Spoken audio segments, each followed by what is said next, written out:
take it away when you guys are ready. Wow. So introduce yourself usually to the camera, and you can then introduce Jill. Yep. And then go for it. Can I ask a question? Yes. Are we looking at the camera or are we looking at each other? So when you start having the conversation, talk to each other. But when you do the introduction, speak to camera. And you're, because I'm used to then asking me a question and talking to that. Absolutely. So if Matt's asking the question, have that conversation with Matt. Yeah. Okay, so asking a question, have that conversation. If you come up with a question, ask it back. It's very conversational. So just sort of feed and bounce off each other. The only time to look at camera is when you do your introduction at the start. Yep. Okay. And then maybe we should try to make it evergreenish, so like not talk about here today at the Palma boat show necessarily. Maybe just talk about like we're just sitting on a yacht together type of thing. Okay, that sounds perfect. And if you don't timestamp it, it means you use the footage quite a lot. Exactly. Yeah. Exactly. Ready? Yes.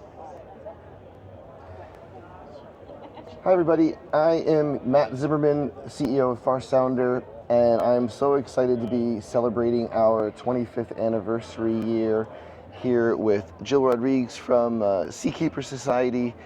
She and I finally had the chance to sit down and just have a nice relaxed chat on a beautiful yacht under the not so bright sun today, but really nice for hopefully not burning too much today as well. So it's great to see you, Jill.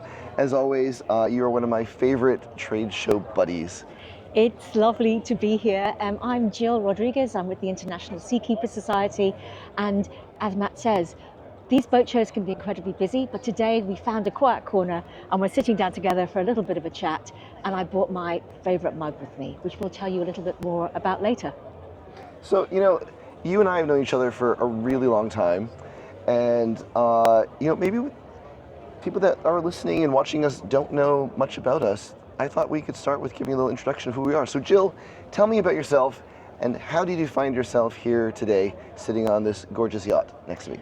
Right, well, I'm not going to take you back to my school days in Bournemouth and growing up by the seaside, but that obviously was a big motivator for me. But SeaKeepers, who I'm with, were founded about 28 years ago now in Monaco. We work with yachts around the world.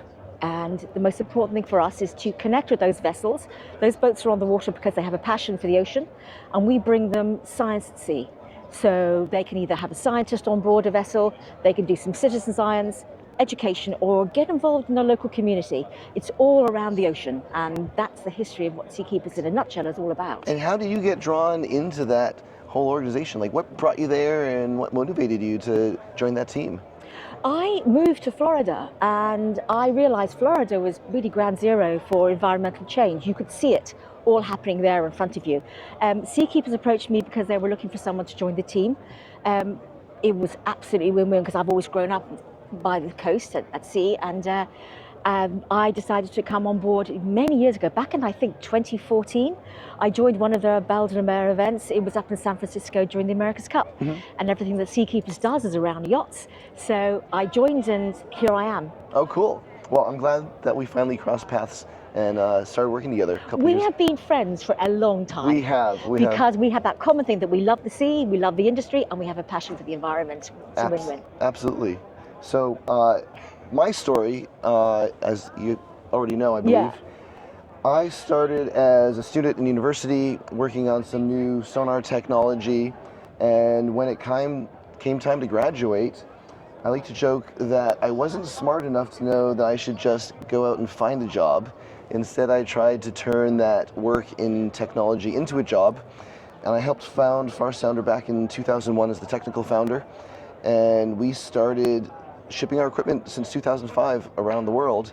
But our early motivation really came from the environmental perspective because we are based in Rhode Island, and in the waters off the coast of New England, North Atlantic right whales make their home there, and being hit by ships is one of the leading causes of death for many of the baleen great whales, and specifically the #1 cause of death for the about 380 remaining North Atlantic great whales.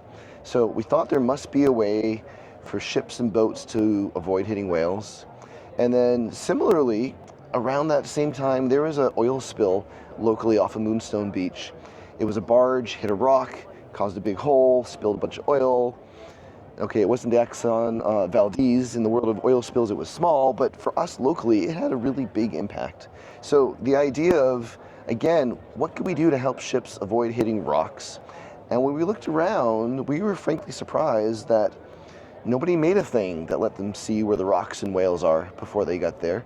So we said, it can't be that hard. Well, it turned out to be pretty hard. It can't take that long. It turned out to take pretty long. But 25 years later, we are a global organization, systems installed across lots of market spaces, lots of different vessels, and my whole team has really been passionate about how can we enable our users to contribute back to environmental and citizen science efforts. And that's how you and I first connected with SeaKeepers in some of our collaborations. Yeah, I think we immediately identified that we had a common goal together, and there's nothing more important for SeaKeepers than to work with people who have the same ethos. Yeah. And when you have industry that also cares about the environment, it's a perfect collaboration. Yeah. And what I've loved working with you over the years is that you see the side from the commercial side, but also, well, what can I give back, what can I do, and how can I make things better? Well, I mean, that's just my personal opinion. Of course, I want to be successful commercially, but Yeah. I also have to live in this world. You have to live in this world. Yeah. My children have to live in this world. So I'm not saying that the work I do negates any impact I have on our world, but I do think it's important to be conscious about what we are doing, what is our impact. And I'm certain I don't even know all of my impact, but I try. Yeah. And I think it is not too much to ask that we all at least attempt to be somewhat conscious and try to do something, even a small thing, to help give back. And so we became official partners with SeaKeepers. Okay, we fly the flag. Saying we're partners is one thing. You've but got the pin as well, and the burgee, and probably the water bottle. I don't actually have a SeaKeepers pin, only the burgee. I need to rectify that. I'm wearing my Seabed 2030 pin because I don't have a SeaKeepers pin. I think I'm going to pass over mine. No. I just grabbed the mic right then. I'm now going to formally present you with the official SeaKeepers pin. Oh, this is yours. Thank you, Kit. Please wear it with pride. Thank you, Jill. I appreciate it. I've got a few more at home, so Excellent. it's okay. So I will put this on right after the video because there's no way I'm going to be able to get it on. Don't do it now because I just grabbed the mic, which wasn't a good move. So, but we've actually done a bunch of things collaborating together. And maybe you want to talk a little bit about the things that we've actually done together, not just sign the paperwork, but actually doing. Yeah, I mean, a lot of people come to us and they say, yes, we want to get involved, we want to partner with you, but they can't specifically identify where that can be, and it takes a long time to find that sweet point where they feel they're going about the right business, they're doing the jobs they want, they're being commercially viable, but they're also supporting SeaKeepers' mission of ocean research and conservation. One thing about working with you, Matthew, is you came ready, prepared, you had the ideas. So we have really enjoyed working alongside you as you produce that new dashboard. Yeah. And that dashboard enables people to actually see what they're contributing anywhere in the world. They can go in at any time and they can see the depth findings they're recording if they have a Seabed 2030 logger on board. And we'll tell you more about Seabed 2030. So you're talking about the crowdsourced bathymetry dashboard. Yes. Yeah. So for those of you that do know or don't know, the global ocean has only been a little over 28% mapped. Ever, the entire ocean, and that's quite a good number right now. When we began doing it, what was it in the beginning when they first? Much smaller. Yes. But to me, that's still phenomenal. Yeah. That here we are, and less than 30% of the ocean has ever been mapped. Yeah. Captain Cook is still official data on some official charts because that is the best measurements they have, that we have, and when we look at coastal areas, only about 50% have ever been mapped, and that's primarily just in the main shipping channels. Yeah. Because the organizations, the agencies charged with producing these surveys, they're really charged with enabling commerce. And if you're outside the shipping channel, why do we need to map it? Which is where we come in. Yeah. Because leisure vessels and private vessels hug the coastlines. Yeah. And we're collecting the coastline data. The nooks and crannies of every country. Exactly, and that's where FarSounder's equipment comes in. Yeah. We're looking out underwater ahead of the vessel, because if you don't have a reliable chart, how do you know where it's safe to navigate? Whether it's ice or coral or rocks, whales, containers, those are all the types of things that our systems see. We also build And they're a map. moving. It's moving. Exactly. Yeah. Exactly. But we also build a map of the sea floor, and we enabled our users to share that map anonymously across the fleet, and then we enable them to contribute to Seabed 2030 through our cloud service. It's all anonymous. You're working. Anonymous is very important, actually. A lot of people are very, very concerned they're going to be tracked. Yeah. Being anonymous is very important. And we do have some customers that want their name explicitly shown to the world what they're doing, so we can make that happen. But by default, it's all anonymous. And so we're working through the IHO, the International Hydrographic Organization, contributing our data to their database, which then gets integrated into Seabed 2030, which is the global initiative to map the world's oceans through crowdsourcing, through private surveys, through official surveys. And SeaKeepers is also enabling your members with their vessels to install a little tiny box, plugs into their existing stuff, and that data also gets sent to that same navigational database. System. Yeah. I mean, we're a trusted node. Seabed sends any private vessel comes through us. Yeah. And so what we did, the dashboard you're talking about, is actually an online web service. It connects to that dashboard, and it lets anyone who contributes see where exactly they've contributed. And in an effort to try and push them along a little bit farther, we actually gamified it a little bit. So it's fun. I can do it, you can do it, it's easy. And so you can see exactly what you did compared to everybody else in that node. So any of your contributors can see. Bit of competition. As you can imagine, yacht owners, they are slightly competitive. They always want to see who's collected the most data. This enables it. Yeah, so that was cool because we were doing something already internally. Jill and her team said we could really use a better way to visualize their contributions, and we said let's put it together. It's so important to show what people are doing, because otherwise it's science for science sake, and nobody wants that. Exactly. And you know, you said that better than I did, by the way, that whole description of. Thank you. Thank you. So maybe we can talk about some of the other things we're doing together. Should we talk about whales? So it's time for the famous line. Yeah. Oh no, I can't do that. You can do it. No, you do it. The ask me one. We'll do it together. Ready? No, go. 1, 2, 3. Ask me about whale poo.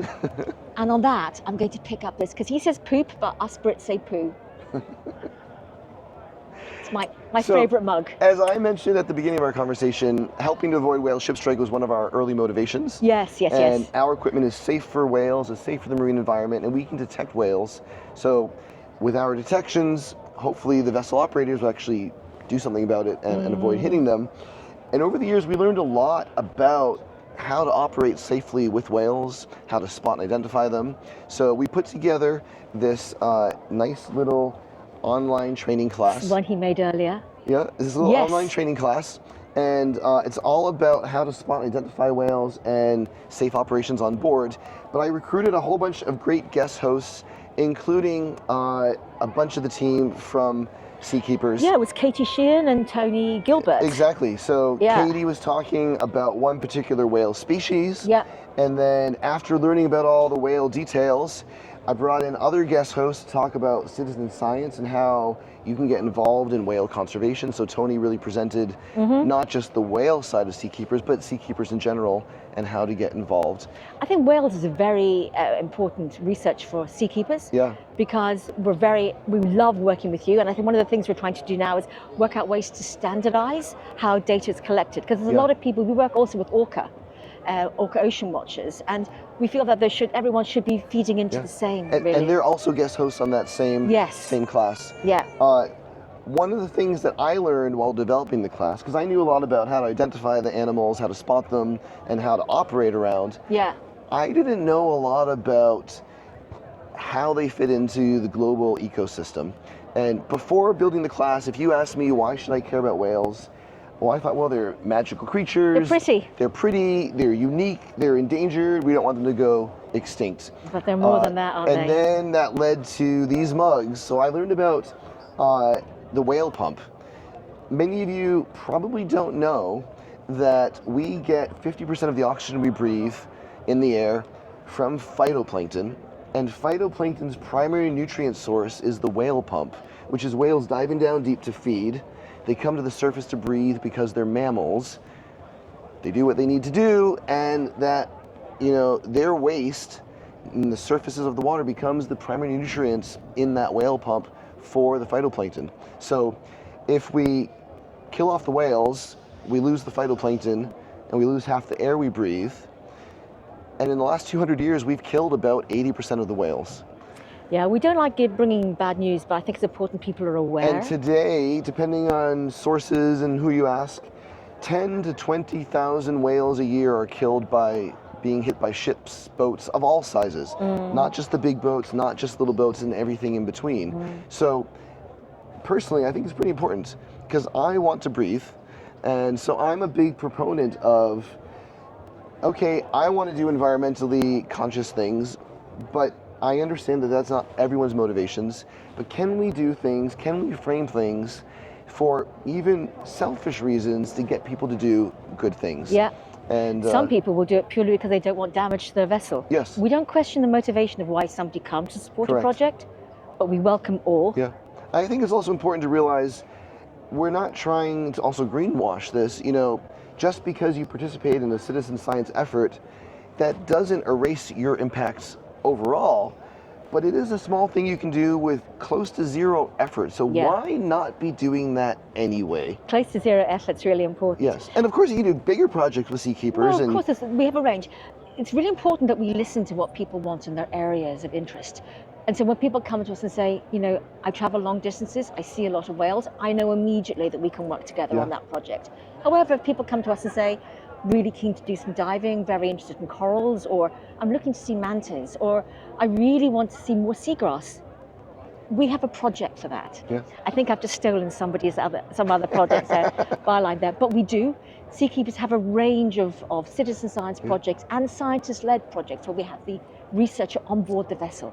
But whales right now is a huge project for us. One of the cool things I like about when you bring a scientist on board is now you can legitimately say you are engaged in a research program, and depending what the program is, that might actually give the vessel access to an area that they wouldn't normally be allowed to go to. That's very true. So again, thinking from the selfish perspective, I want to go fly the helicopter and land in this protected area where I'm not allowed to go normally, but the scientists need to get there to do their science. If you can bring them there, you have to land to get there. And now you have the opportunity to go to a place that you wouldn't normally get to go. And you're creating a public good by enabling that science. That's right, you're there, you're in a support capacity. You're conscientious while you're there, so you're not creating a bigger impact, but you get access to those types of experiences in a really incredible way. It's very true, and not all vessels can take scientists, but that we always try to say, if you can take a science team on board, one scientist, you are really helping that research. Because if you think, the most expensive thing for any researcher is the charter of the vessel. If they don't have to worry about that, they're on board, they're doing their research, they're putting all their money into the analysis, and then the owner is having some really interesting experiences, it's enhancing their trip, and they've got some great dinner party conversations. So, we've talked a bunch about what we're doing today, what we did in the past. Do you have any ideas about what the future holds, like how people might be? We're going to carry on together, Matthew, you and I, definitely. Absolutely. Fighting the good fight. And not just doing what we're doing now, but we're going to find more things to do together, I'm certain. And also I'm really excited to see how we're working more and more with the sailing community, especially here in Europe. There's some most beautiful sailing yachts who really are close to the water, keen to get involved, and have specific interests. So we're matching them with projects wherever they're traveling. A lot of them are circumnavigating because of the speeds they're going, the slowness they're going, the areas they're stopping off in. We're able to match them with lots of different projects. I think the growth for us is the diversity in how vessels are changing and how people on vessels are now more interested than ever before than not being the problem, but helping the solution. So that's what we're going to do together. We're going to carry on working and bringing opportunities to them. Yeah, I love that idea of not bringing the problem, being part of the solution. Yes. And, you know, that was just like with our products. We wanted to help solve problems without creating new ones. So we always made sure that our equipment is safe for the environment. Yeah, that's why we like working with you. And we've got some new product things coming down the line in the future that I hope are going to improve safety for the vessels, brings value to our customers and operators, but it's also going to have a way to reduce impact on the environment, and I'm really excited about those new innovations coming down in the future. And I think SeaKeepers are looking forward to hearing from you, finding out what your interests are, and let's see if we can find that adventure in the years ahead. Likewise, If you could benefit from a FarSounder forward-looking sonar, please reach out. We'd love to talk to you. Thanks, Jill. Thank you. I really enjoyed. Brilliant. I enjoyed As all always. this. Yes.